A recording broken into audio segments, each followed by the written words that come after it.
is the Herdline News. So the Browns are unquestionably Baker Mayfield's team now. Yes, they are. And during the first few training camp practices, he's shown he's not afraid of anything, even confronting his own top receivers. I like confrontation.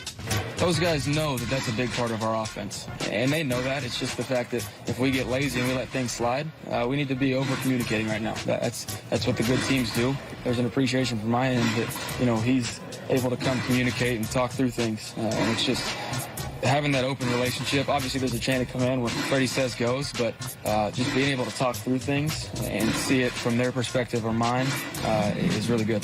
Boy, I'm starting to like this kid. I like that. That's what I want to. That's like what grown-ups say. That's what grown-ups say right there. Chain of command the coach, but sometimes I got to bark. I like that guy. Look, he's totally right. And this is not one of those situations like Big Ben where he went on his radio show and after a big loss didn't take responsibility for it and passed the buck. This is completely different. He's not publicly calling out his receivers. What they discussed, we don't know. What the issue was, we don't know. We just know that they were speaking loudly at each other, which is what's supposed to happen. This is training camp. It's high intensity. It's getting ready for the season. It's not passive-aggressive. It's aggressive. It's just aggressive, as it should be. Yep. And when there's a mutual respect there, the tone of your voice and how aggressive you're being is blocked out. And that's what's really important. If you don't respect someone and they're yelling at you, you're going to yell back, and then it's going to become confrontational. If I get 8 more press conferences like that, I'm going to start to really like this guy. You need 8 more? I need a few more. I've had some that drove me. He had his hat on backwards. Not a fan of that. It's going to keep him out of the Super Bowl. But it the blocks word his part. face. He's doing interviews. The word part I liked. Well, so was that beard. It didn't seem to bother him. Beard is gone. You don't like the stash? I don't want my. No, come on. This is not a 70s cop film. Like, get rid of the stash. I want to see your face. I'm going to find some other pictures of some other quarterbacks with stashes and see if that opinion holds up. All right, so what a difference a couple off seasons can make. After 2016, the Eagles had a serious receiving core problem. Now in 2019, they can be dubbed as the NFL's best, which is what Pro Football Focus did. You love Pro Football Focus. I don't love this. They have great tight ends, and they're counting tight ends. They're counting tight ends and running backs. So the full Pro Football Focus list is the Eagles at number 1, followed by the Falcons, Rams, Chiefs, Texans, Browns, Buccaneers, Vikings, and Chargers in that order. I don't disagree with them. Philadelphia's receiving core is not the best in the NFL. It's not close. Do you think Atlanta is? Atlanta's very good. Well, Rams is good. Chargers is good. They got Hunter Henry back. So Kansas City's is great. There's a lot of great ones. But you just think the Eagles is... No, you think the I Eagles think they're should be below all of them? I think their receiving core is average. I think when you count Zach Ertz...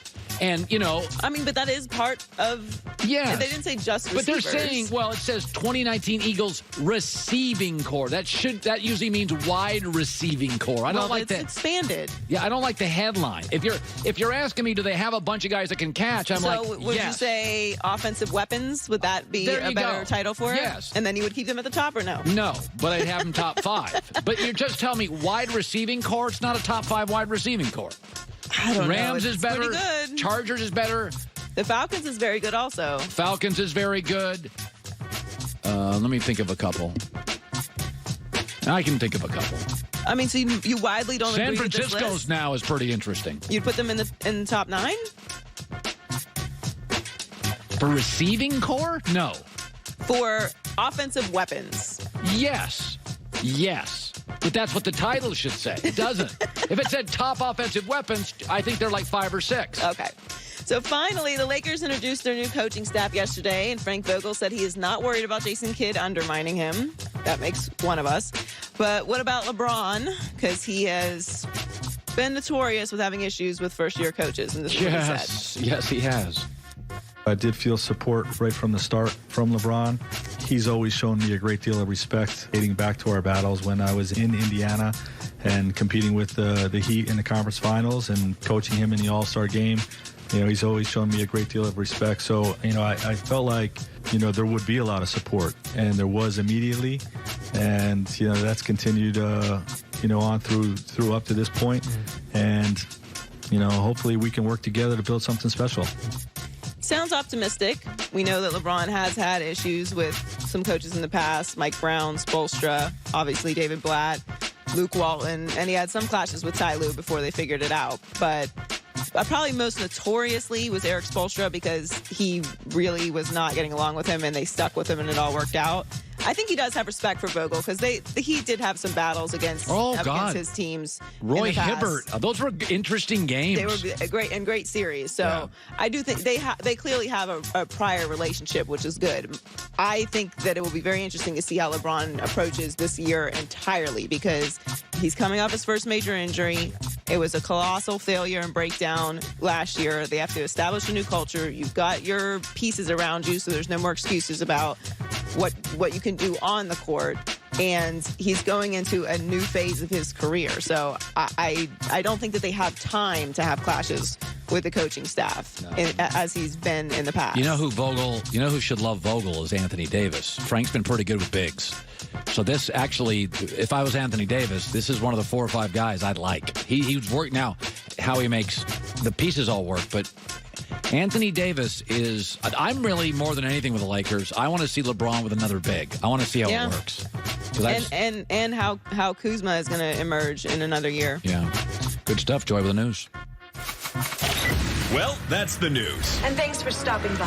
The Herd Lie Greg News. Jennings around the corner. A major credit card company has announced a data security incident involving a current credit card customers.